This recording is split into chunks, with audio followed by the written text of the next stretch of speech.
आप देख रहे हैं इंडिया न्यूज हिंदी। हमारी खबर दिखाती है असर।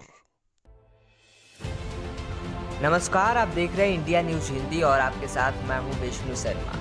आज के फिल्म रिव्यू में हम बात करने वाले हैं बंटी और बबली 2 की। बंटी और बबली 2 बताती है कि चोरों को भी अपने ब्रांड की चिंता होती है।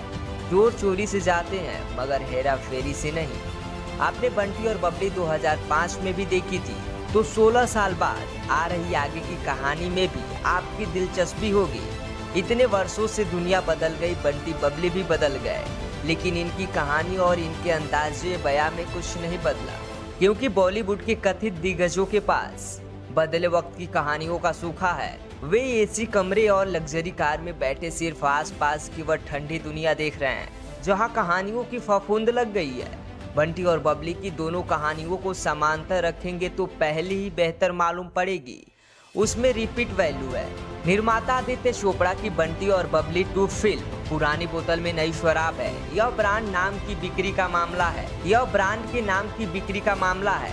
फिल्म में एक बच्चे की मां पम्मी द्विवेदी अपने पति राकेश के सामने बार बार चिंता जाहिर करती है। कोई उनके ब्रांड नेम बंटी और बबली का इस्तेमाल कर रहा है। कुणाल सिंह और सोनिया कपूर अब बंटी बबली के नाम पर लोगों को ठग रहे हैं। पुलिस इंस्पेक्टर जटायु सिंह को लगता है कि पुराने चोर फिर सक्रिय हुए हैं, मगर सच सामने आता है तो पम्मी और राकेश को जटायु सिंह कहते हैं कि अपनी जान बचवानी है तो कुणाल और सोनिया को पकड़ लाएं। यहाँ से फिल्म चूहा और बिल्ली की दौड़ बनती है, लेकिन विश्वास कीजिए कि टॉम एंड जेरी का मुकाबला नहीं कर पाती। धनपतियों की वर्जिन आइलैंड नाम के फर्जी देश में रंगीन मौज मस्ती का ख्वाब दिखाने और गंगा किनारे बसे शहर के मेयर को पवित्र नदी की सफाई का ठेका देने के नाम पर ठगने वाले नए बंटी बबली का जब पुराने वालों से सामना होता है तो कोई चिंगारी नहीं फूटती। बहन जी द्वारा अपने बर्थडे पर लोगों के चंदे के नाम पर लिए गए काले धन और सरकारी गोदाम से लूटे गए गेहूं को ब्लैक मार्केट में बेचने की बंटी बबली की कालाबाजारी कहानी में सस्ता पैरोडी लगती है। इसके बाद लेखक निर्देशक को लगता है कि इंडिया में बहुत शूट हो गया, थोड़ा विदेश में भी शूट कर ले तो कहानी दुबई जाती, क्योंकि पुराने बंटी बबली नए वाले को रंगे हाथों पकड़ने का जाल बिछाते हैं। क्या वे सफल होंगे? क्या होगा अंतिम मुकाबले में? क्या बंटी और बबली ब्रांड बच पाएगा? इन सवालों के जवाब मिलने या न मिलने से कहानी पर कोई फर्क नहीं पड़ता। फिल्म का पहला हाफ भले ही थोड़ा संभला हो, मगर दूसरे में सुस्ती पसरी है। लेखक निर्देशक की गुदगुदाने की कोशिशें बेकार जाती हैं। रानी सैफ की यह फिल्म अभिषेक रानी की फिल्म के मुकाबले हर स्तर पर कमजोर है। लूट और ठगी की फिल्मों में नेकी का दरिया में डाल फार्मूला खूब चलता है। यहाँ पर अमीरों को लूटकर गरीबों के बैंक अकाउंट में पैसे डालने का ड्रामा है।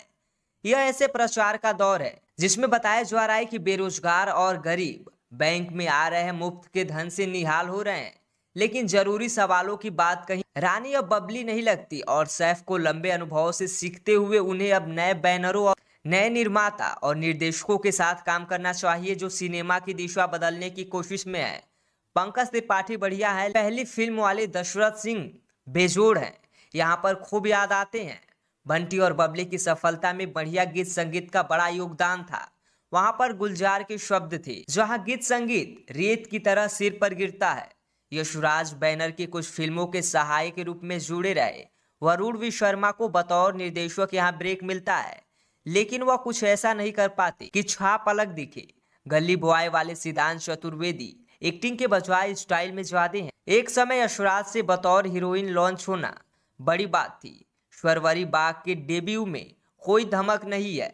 सिद्धांत स्वरवरी के रोमांस में कोई दम नहीं है। बाजार में ब्रांड का रसूख बनाए रखना कठिन काम है। आदित्य चोपड़ा ने जोखिम उठाया, मगर बंटी बबलू की ब्रांड वैल्यू बचवाने में नाकाम रहे। सिनेमा घरों में फिल्म देखना आज भी महंगा सौदा है। टिकटों की दर पुरानी है, खर्चे वही है। एंटरटेनमेंट में निवेश करना जोखिमों के अधीन है। याद रखें,